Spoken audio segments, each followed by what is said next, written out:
So this started when I was really little, maybe around 8 years old. My dad would work late and come home around 2 a.m. every day. So at night, he would watch TV in the living room. One night, he saw me peeking through the pillars we have in our hallway. He called my name and didn't see me anymore.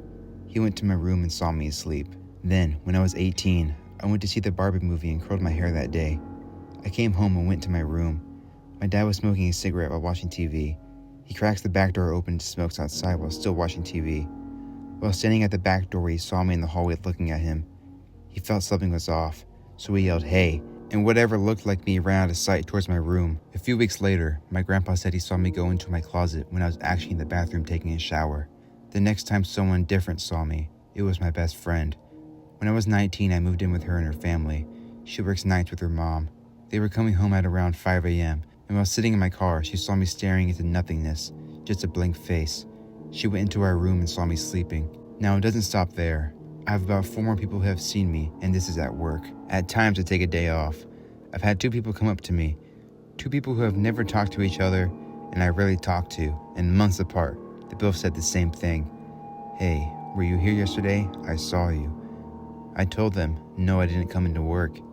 Each of them swore they saw me. I never connected the dots until the next incident. I have a best friend at work. She's 48 and I'm 20. We talk every day. She knows everything. Every time people come up to me at work and they say they saw me when I wasn't there, she's usually next to me. We both just say, "That's weird," and move on.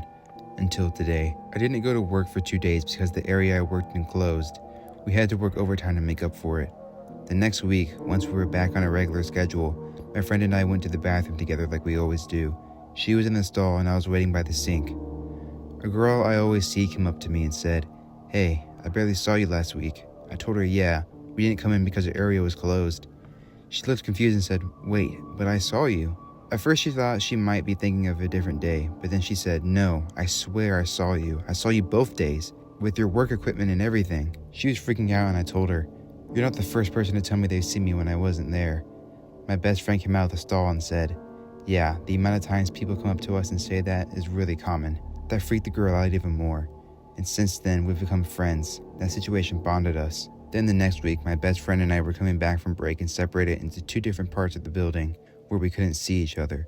I was training a lady that day. About 40 minutes later, I went into my friend's part of the building and we went to the restroom. My friend was there and said, "I'm glad you're here. I have to tell you something.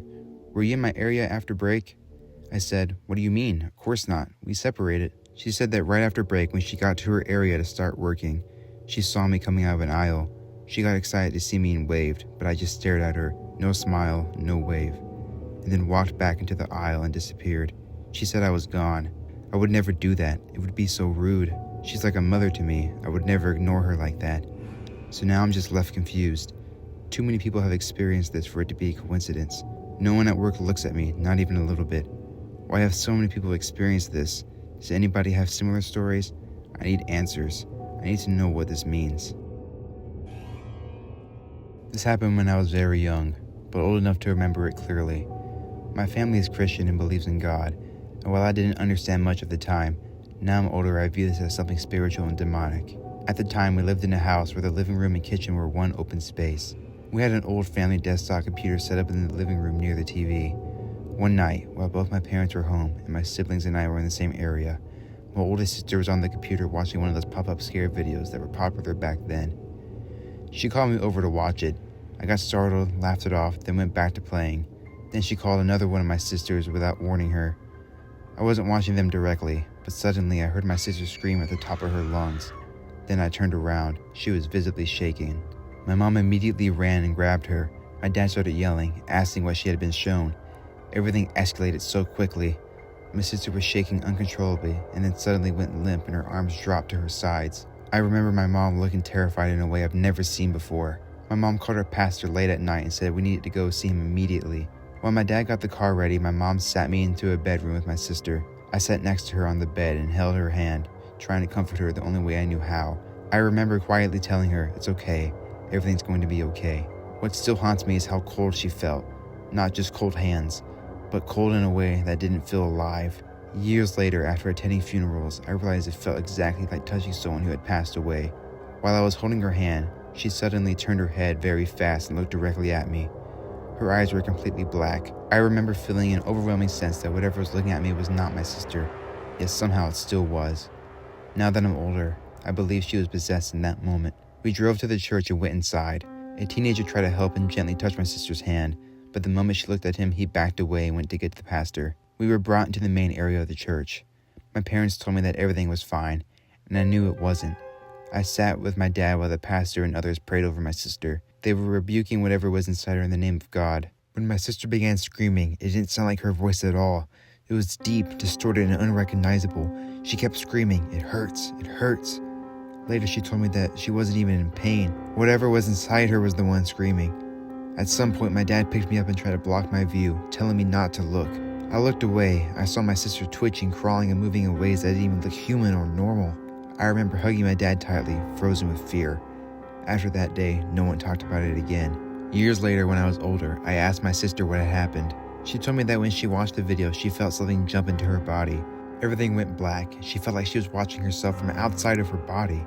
She said that she could see both herself and whatever was inside of her. She told me that when she turned her head and looked at me that night, she was scared whatever had possessed her was going to go after me next. When the prayers ended, she said she suddenly felt like she was back in her body, exhausted, terrified, and afraid it would happen again.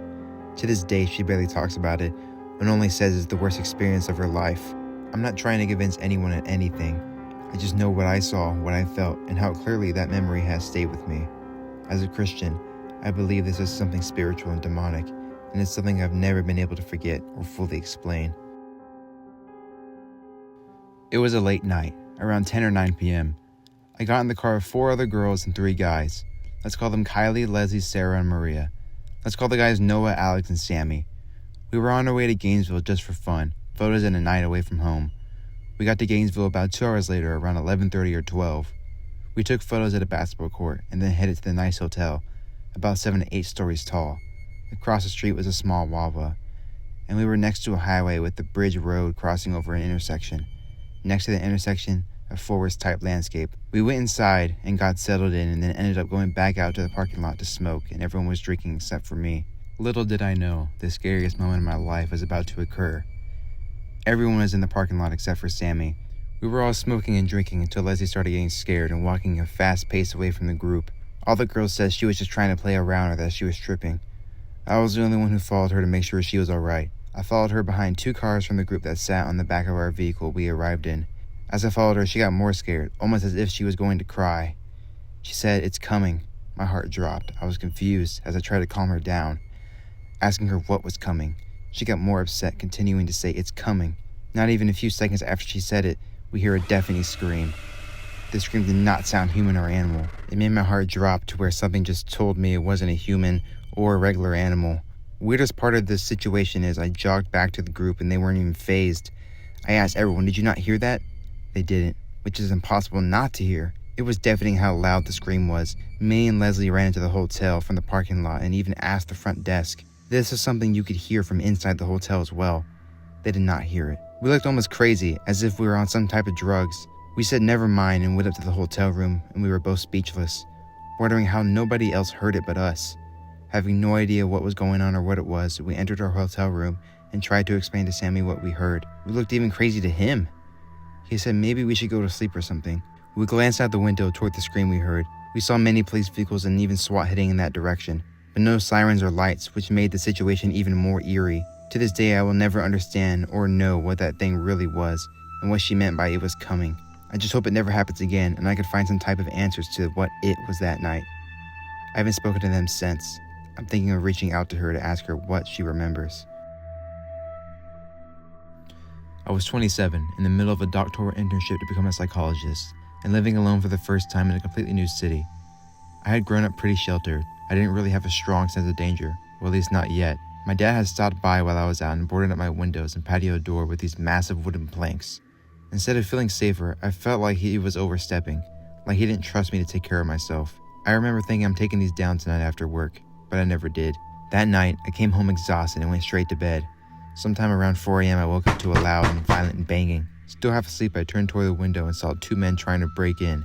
They were banging aggressively, pulling at the window and trying to force it open. That window didn't even have a proper lock. It was flimsy. They should have been able to get in easily. And then I realized why they couldn't. The plank, my dad's stupid overprotective plank. One of them managed to force the window open just enough to get his leg through. The rest of his body was still outside, and they both pushed and pulled, trying to open the window. I just stared at it, frozen and unable to move. That's the part that still gets me. The way my brain couldn't process it right away, like it wasn't real. Something snapped and I ran into the closet, shaking so badly I can barely hold my phone. I called my boyfriend instead of the police, which I know sounds ridiculous now, but in the moment calling 911 didn't even occur to me. He heard the banging through the phone and immediately called the police from his landline while trying to calm me down. By the time they arrived, the men were gone. The officers told me that there wasn't much they could do, but they would increase patrols in the area for a while. I wish that had been the end of it. After that, I couldn't stay alone. My boyfriend and my dad took turns staying over so I wouldn't have to stay by myself. Eventually, we all got tired of living like that, so I decided to wear my big girl pants and stay alone in my apartment again. Big mistake. The first night by myself, I slept on the couch in my bedroom. It felt safer, more open, less trapped. I stayed as far away from the window as I could. At some point in the middle of the night, I woke up suddenly.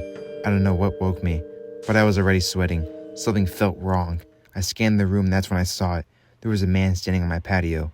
My curtains only covered the top half of the sliding glass door, so all I could see was the lower half of this man. He was standing completely still, facing inside, just watching.